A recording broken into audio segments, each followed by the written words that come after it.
Shalom Bapak Ibu dan Saudara terkasih, berjumpa kembali dalam Sapaan Gembala Gereja Kristen Indonesia. Sebelumnya, mari kita berdoa. Bapak Surgawi, kami mengucap syukur dan berterima kasih untuk hidup yang Bapak anugerahkan. Terima kasih kami Engkau izinkan untuk memasuki Minggu Advent yang kedua. Biarkanlah di Minggu Advent ini sungguh kami memperhatikan setiap tanda yang Tuhan berikan bagi setiap kami, agar melaluinya kami boleh belajar, bertobat, dan berubah, sehingga kami dapat menyambut kedatangan Kristus dalam kehidupan kami. Saat ini kami akan membaca sebagian dari firman-Mu.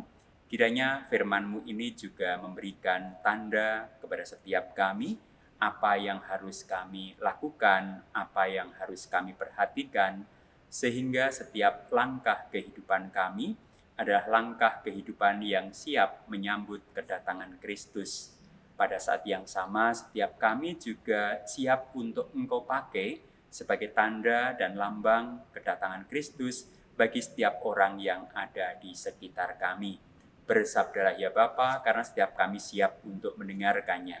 Dalam nama Tuhan kami Yesus Kristus, yang kedatangannya kembali kami nantikan, kami berdoa. Amin.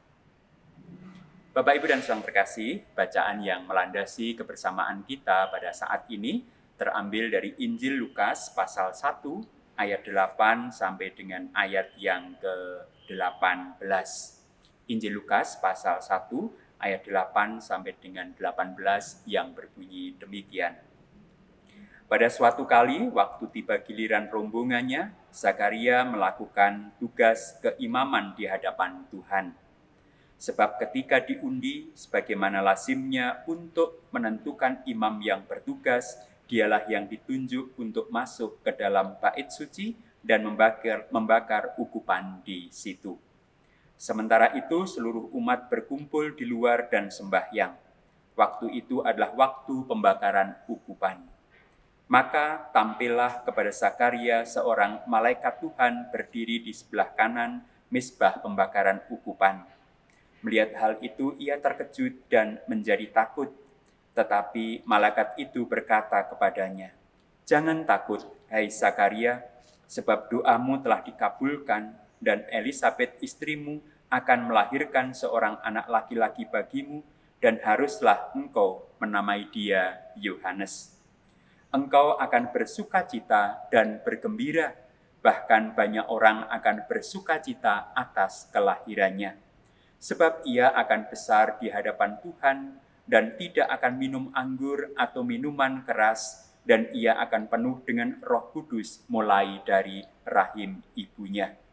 Ia akan membuat banyak orang Israel berbalik kepada Tuhan Allah mereka, dan ia akan berjalan mendahului Tuhan dalam roh dan kuasa Elia untuk membuat hati bapa-bapa berbalik kepada anak-anaknya, dan hati orang-orang durhaka kepada pikiran orang-orang benar, dan dengan demikian menyiapkan bagi Tuhan suatu umat yang layak baginya."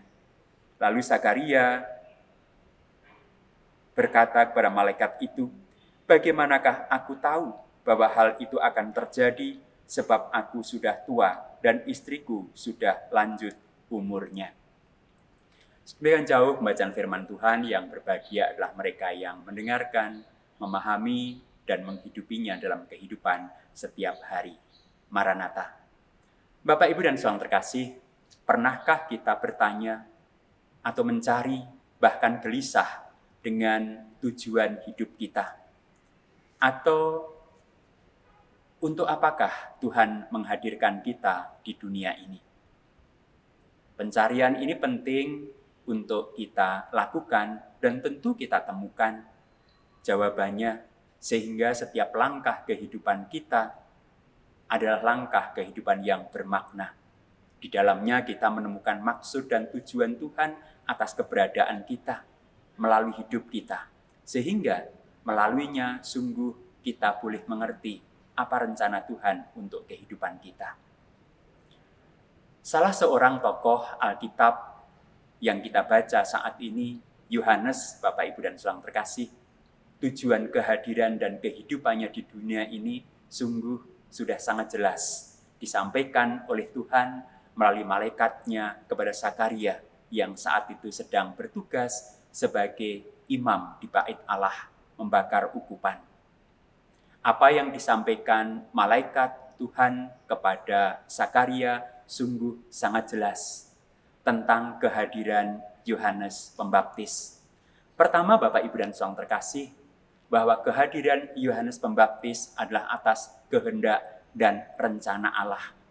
Bukan sekedar kehendak dan keinginan dua anak manusia sebagai sepasang suami istri, yaitu Sakaria dan Elisabet. Karena dikatakan mereka sudah tua, bahkan Elisabet dikatakan mandul, walaupun di ayat pembukaan kita mendapati bahwa Sakaria dan Elisabet terus berdoa. Tetapi kemudian kita mendapatkan bahwa kehadiran Yohanes di masa Sakaria sudah tua dan dikatakan Elisabet mandul adalah suatu rencana Tuhan yang indah, bahkan mencengangkan dan sulit untuk diterima. Bukankah di ayat yang ke-18 Sakaria pun mengatakan itu? Bagaimana aku tahu bahwa hal ini akan terjadi sebab aku sudah tua dan istriku sudah lanjut umurnya. Sekali lagi Bapak Ibu dan Saudara terkasih, kehadiran anak dalam kehidupan pernikahan suami istri bukan sekedar rencana manusia. Apa yang Tuhan hadirkan bisa saja mengejutkan, bisa saja tidak siap diterima. Ada banyak orang tua yang tidak siap menerima kehadiran anaknya. Entah waktunya tidak pas, entah belum sesuai dengan rencana dan program mereka. Tetapi ketika kita belajar dari Sakaria dan Elisabet dan juga intervensi Tuhan dalam kehidupan mereka, kita mengetahui bahwa ketika Tuhan merencanakan hadirnya seorang anak di tengah keluarga, maka sesungguhnya Tuhan mempersiapkan keluarga itu dan anak itu untuk sesuatu yang besar. Baik kita bisa memahami ataupun tidak bisa mengerti, baik kita mengharapkan ataupun kita tidak mengharapkan, ketika itu terjadi, maka disinilah kita harus membuka ruang bagi karya Tuhan untuk kehidupan kita. Yang kedua, Bapak Ibu dan Saudara terkasih, Tuhan juga menunjukkan dampak dari kehadiran Yohanes dalam kehidupan Sakaria, Elisabet, dan juga orang-orang di sekitarnya. Mari kita perhatikan, ketika Tuhan menghadirkan Yohanes dalam kehidupan Sakaria dan Elisabet dan umat Israel, dampak yang akan terjadi adalah pertama-tama bahwa orang tuanya akan bersukacita, dan orang banyak akan bergembira dan bersukacita atas kelahirannya. Sukacita dan kegembiraan bagi orang tua yang memiliki seorang anak tentu sudah biasa. Tetapi ini kesukacitaan dan kegembiraan yang luar biasa. Karena dalam prakteknya dikatakan Elisabet sudah mandul dan Sakaria sudah lanjut umurnya. Tentu ini akan menjadi sukacita yang sangat luar biasa. Karena Yohanes lahir di tengah kemustahilan. Tetapi yang kedua, kelahiran Yohanes juga memberikan kegembiraan dan kesukacitaan bagi banyak orang. Pertanyaannya, mengapa ini menghadirkan kesukacitaan dan kegembiraan bagi banyak orang? Ayat 15 menjelaskan kepada kita, sebab ia akan besar di hadapan Tuhan, dan ia tidak akan minum anggur atau minuman keras, dan ia akan penuh dengan Roh Kudus mulai dari rahim ibunya.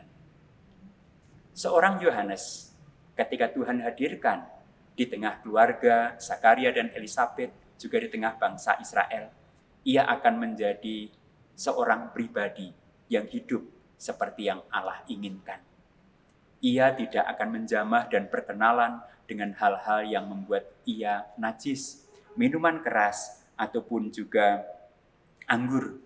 Bahkan dikatakan ia akan penuh dengan Roh Kudus sejak dari rahim ibunya. Artinya ia akan menjadi pribadi yang hidupnya sepenuhnya dipimpin oleh Roh Kudus. Hidupnya sepenuhnya adalah untuk mewujudkan rencana Allah, bukan rencana dirinya sendiri, bukan rencana orang tuanya. Lalu apa yang akan terjadi ketika Yohanes ini memiliki kualitas hidup yang tidak dirusak oleh dunia, yang dilambangkan dengan minuman keras dan anggur, dan juga hidupnya dipimpin oleh Roh Kudus? Dikatakan ia akan membuat banyak orang Israel berbalik kepada Tuhan Allah mereka. Luar biasa Bapak Ibu dan Saudara terkasih, karena tujuan Allah menghadirkan Yohanes adalah agar melaluinya orang-orang Israel itu berbalik kembali kepada Allah, Allah mereka. Artinya saat ini dan ketika nanti Yohanes hadir dan berkarya, bangsa Israel sedang membelakangi Tuhan. Bangsa Israel sedang meninggalkan Tuhan. Bangsa Israel sedang melupakan Tuhan. Mereka hidup seperti yang dunia tawarkan. Mereka mencari apa yang membuat mereka senang. Tetapi kehadiran Yohanes dikatakan ia akan membuat banyak orang Israel berbalik kepada Tuhan Allah mereka. Ia akan menjadi tanda di mata banyak orang bahwa sudah tiba saatnya untuk berbalik kembali kepada Tuhan Allah mereka. Melaluinya bangsa Israel akan melihat bahwa mereka harus kembali kepada Allah, meninggalkan jalan hidup mereka dan menyongsong kembali, berjumpa kembali kepada Allah mereka yang mengasihi mereka. Selanjutnya juga dikatakan, dan ia akan berjalan mendahului Tuhan dalam roh dan kuasa Elia untuk membuat hati bapa-bapa berbalik kepada anak-anaknya dan hati orang-orang durhaka kepada pikiran orang-orang benar, dengan demikian menyiapkan bagi Tuhan suatu umat yang layak baginya. Luar biasa Bapak Ibu dan Saudara terkasih, karena melalui kehadiran Yohanes, ia akan mendahului Tuhan dikatakan. Ia akan menyiapkan jalan bagi Tuhan. Ia akan menyiapkan umat yang layak bagi Allah. Bukankah ini sesuatu yang luar biasa? Ketika Tuhan menghadirkan Yohanes, maka ia dipakai Tuhan agar umat tidak hanya berbalik kepada Tuhan, tetapi agar kemudian umat Israel kembali ke dalam kehidupan orang-orang benar. Sehingga umat Israel nanti menjadi umat yang layak bagi Allah. Sungguh luar biasa Bapak Ibu dan Saudara terkasih. Karena kehadiran Yohanes bukan sekedar lahir untuk menggembirakan orang tuanya. Bukan hanya untuk menjadi bagian dari jumlah orang yang sangat banyak. Tetapi ia menjadi tanda bagi banyak orang untuk mengenal kembali hal-hal yang benar. Ia mendahului Tuhan. Ia menyiapkan umat Israel sehingga mereka layak menjadi umatnya. Bapak, Ibu, dan Saudara terkasih, apakah kita pernah bertanya apa maksud dan tujuan Tuhan menghadirkan kita di tengah keluarga, di tengah gereja, di tengah masyarakat, di tengah umat manusia ini? Apakah kita menemukan jawaban bahwa ada maksud-maksud spesifik dan jelas dari Tuhan yang ditujukan kepada kita, sehingga kita tahu apa yang harus kita lakukan dan kita kerjakan, sehingga kita menjaga hidup kita, sehingga kita melakukan setiap hal yang kita kerjakan secara bertanggung jawab, sehingga kita menghayati setiap langkah kita menjadi langkah yang bermakna. Bagaimana caranya agar kita tahu kalau Yohanes kehadirannya, maksud dan tujuannya diberitahukan dengan jelas kepada orang tuanya? Lalu bagaimana kita mencari apa yang Tuhan kehendaki, Tuhan rencanakan atas diri kita? Mari kita kembali mengenal apa yang Tuhan inginkan melalui kebenaran firman-Nya. Kita cari kehendak Tuhan, kita temukan rencana Tuhan, sehingga kita dapat menemukan siapakah kita, untuk apa kita hadir, tujuan apa yang ingin Tuhan wujudkan melalui kehadiran kita, dalam perjumpaan dengan orang-orang di sekitar kita, dalam kebersamaan dengan orang-orang yang kita kasihi, dalam setiap tugas, tanggung jawab, panggilan, pekerjaan yang sedang kita laksanakan. Sehingga kita tidak hanya menjalani sebuah kehidupan sebagai rutinitas yang seringkali membosankan dan hampa, tetapi sesederhana apapun yang kita kerjakan. Itu kemudian mewujudkan rencana Allah, yaitu membawa setiap orang untuk hidup kembali dalam kebenaran, membawa setiap orang untuk kembali kepada Tuhan Allah mereka, sekaligus juga menyiapkan setiap orang untuk menjadi umat yang layak bagi Tuhan. Seperti refrain dari sebuah lagu yang berkata demikian, pakailah aku jalan berkat-Mu, memancarkan cahaya-Mu. Buatlah aku saluran berkat bagi siapa yang risau penat. Ketika Tuhan menghadirkan seseorang, tujuannya bukanlah untuk orang itu sendiri. Tujuannya adalah agar setiap orang kembali mengenal Tuhan dan setiap orang kembali berbalik kepada Tuhan. Demikian juga untuk saudara dan saya. Tuhan berkati. Amin.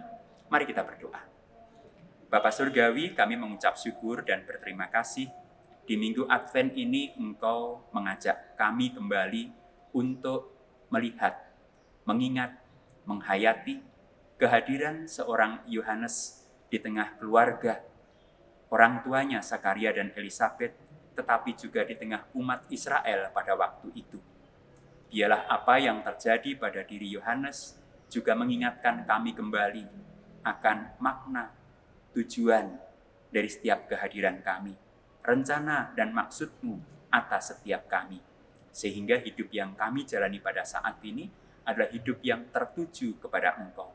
Perjumpaan dengan setiap sesama juga membawa mereka untuk mengenal Engkau dan kembali kepadamu melalui kami, anak-anak-Mu. Oleh karena itu pimpinlah kami agar melalui kehadiran dan kehidupan kami yang adalah anugerah-Mu boleh menjadi berkat bagi orang-orang di sekitar kami. Dalam nama Tuhan kami Yesus Kristus, yang kehadirannya kembali kami nantikan, kami berdoa. Amin.